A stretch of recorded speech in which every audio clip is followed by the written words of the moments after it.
r/NoSleep. I've been waiting for the subway for almost 20 hours and the announcer keeps laughing. It was supposed to be a simple commute.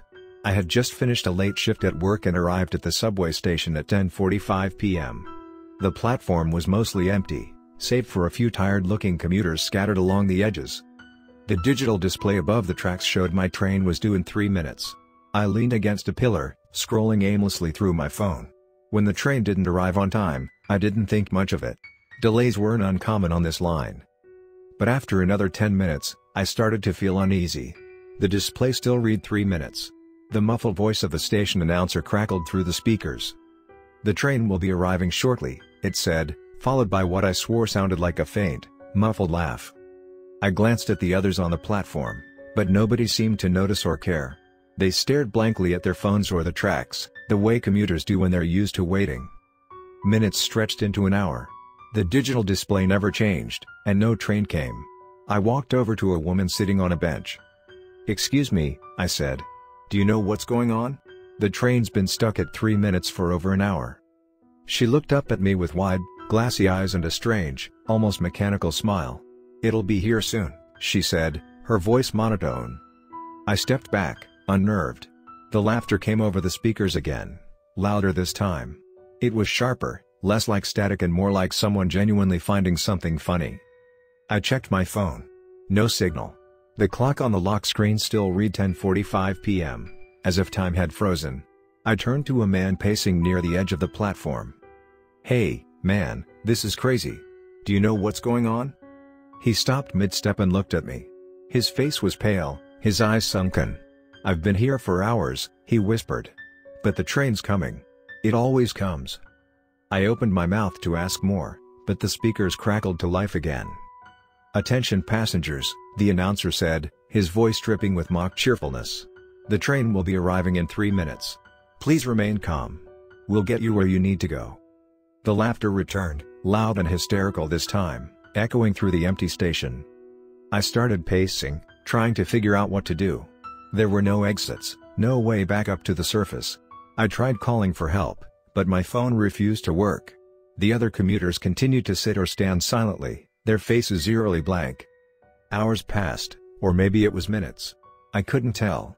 Every so often, I would hear a distant rumble, like a train approaching, but it never arrived. Eventually, I noticed something strange. The people on the platform were subtly changing. The man who had been pacing was now sitting on the bench, his face slack and lifeless. The woman I had spoken to earlier was gone entirely, replaced by a new figure I didn't recognize. The announcer spoke again. "The train is just around the corner. We appreciate your patience." I couldn't take it anymore. I shouted at the top of my lungs, demanding answers, demanding to leave. My voice echoed through the station, but nobody reacted. Nobody even looked at me. Then, the lights flickered.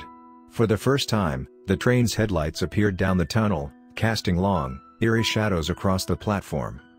It screeched to a stop in front of me, its cars empty and dimly lit. The doors slid open with a hiss. The announcer's voice crackled one last time. "All aboard," he said, followed by another fit of laughter.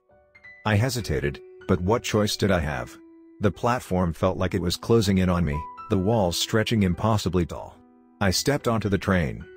The doors shut behind me, and the train began to move. I sat in one of the cracked vinyl seats, gripping the metal pole beside me for stability. As we entered the tunnel, I realized the windows were no longer showing the subway tracks. Outside was a swirling, endless void. Shapes moved in the darkness, pressing against the glass as if trying to get inside. I tried to look away, but the overhead lights began to flicker, and I caught glimpses of the other passengers. They weren't human anymore. Their faces were elongated, their eyes black and hollow. They grinned at me with mouths far too wide, their teeth jagged and uneven. The announcer's voice returned, echoing through the car. "Final destination, forever." The train plunged deeper into the void, and the lights went out. I haven't seen anything since then, but I can still hear the laughter. The sound bounces through the train car, echoing endlessly in the darkness. It's a chorus now, no longer a single announcer's voice. High-pitched cackles mix with guttural chuckles, creating a symphony of mockery that fills every corner of the car. I grip the edge of my seat, my knuckles white, the metal biting into my palms. I try to focus on anything but the darkness outside the windows, Anything but the endless noise. My breathing grows rapid, shallow, as if the air itself has thickened, suffocating me. The darkness presses against me, a tangible force that feels alive, pulsing with malevolent intent. Suddenly, the lights flicker back on with a jolt, bathing the car in an eerie, greenish hue. The laughter cuts off abruptly, leaving an oppressive silence that feels even heavier than the noise. I glance around, and my stomach churns. The other passengers, if they can even be called that anymore, are still here. They're sitting motionless in the seats, their bodies frozen in twisted, unnatural poses.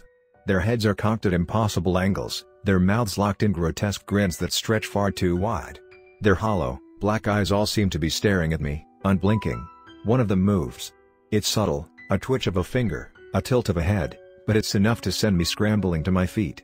I back away toward the end of the car, my eyes darting from one figure to the next, expecting them all to lurch toward me at any second. But they don't. They remain still, like grotesque mannequins in some macabre display. The train lurches again, and I nearly lose my balance. The windows on the far side of the car begin to glow faintly, revealing a landscape that chills me to my core. It's not the void anymore. It's worse. The train is passing through a sprawling wasteland, an endless expanse of barren earth littered with jagged rocks and skeletal remains. The sky is a swirling mass of red and black, crackling with lightning that illuminates the twisted, gnarled trees scattered across the desolate plain. The shapes I'd seen pressing against the glass earlier are here too, slithering and crawling across the ground. Their forms are indistinct, constantly shifting, but they radiate an overwhelming sense of hunger and malice. I tear my eyes away from the window and glance toward the door at the far end of the car. An exit. Or at least a way to the next car. My instincts scream at me to move, to get as far away from the frozen passengers as possible. I take a step forward, then another, my movements slow and cautious. The lights flicker again, and in the brief moment of darkness, I hear it, "Hello," guttural growl. When the lights come back on, one of the passengers is no longer in their seat. I whip my head around, scanning the car frantically. The figure is now standing in the aisle, its head tilted at that impossible angle, its grin even wider than before. Its black eyes seem to glisten, and I feel an icy dread wash over me as I realize it's looking right at me. I don't wait to see what it does next. I sprint for the door, slamming my hands against it and fumbling for the handle. It's locked. Behind me, the sound of heavy, uneven footsteps fills the car. I twist and pull at the handle desperately, my fingers slipping on the cold metal. With a loud clang, the door finally gives way, and I stumble into the next car, slamming it shut behind me. I turn the lock and press my back against the door, panting heavily. For a moment, all I can hear is the pounding of my heart and the faint rumble of the train. Then, the laughter starts again. It's quieter this time, distant, but it's there. I step away from the door and look around. This car is different. The walls are lined with mirrors, each one reflecting my panicked expression. As I move, the reflections shift, but something is wrong. In some of the mirrors, my reflection is smiling. In others, it's gone entirely, leaving only the empty car staring back at me. The laughter grows louder, and I realize it's not coming from the speakers anymore. It's coming from the mirrors. The reflections of me that are smiling are now laughing, their mouths moving in perfect sync with the sound. I back away, clutching my head, trying to block out the noise. Suddenly, one of the mirrors cracks. A thin spiderweb of fractures spreads across the surface, and then, with a deafening shatter, it breaks completely. From the jagged shard steps a figure, me. Or something that looks like me. Its eyes are black, its grin impossibly wide. It tilts its head, mirroring the frozen passengers from before. "Welcome," it says, its voice a distorted mockery of mine. "You've been chosen." I turn and run, bursting through the door at the end of the car. The next car is worse. The walls are covered in pulsating, fleshy tendrils, and the air is thick with the stench of decay. The floor squelches beneath my feet as I move, and the tendrils writhe, reaching for me as I pass. I keep running, car after car, each one more horrifying than the last. In one, the seats are filled with shadowy figures that whisper my name. In another, the walls drip with blood, and disembodied hands claw at me from the darkness. Finally, I reach a car that seems normal. The seats are empty, the walls are clean, and the lights are steady. For the first time, there's silence. I collapse into a seat, my body trembling with exhaustion and fear. Then, the train slows. Through the window, I see a platform approaching.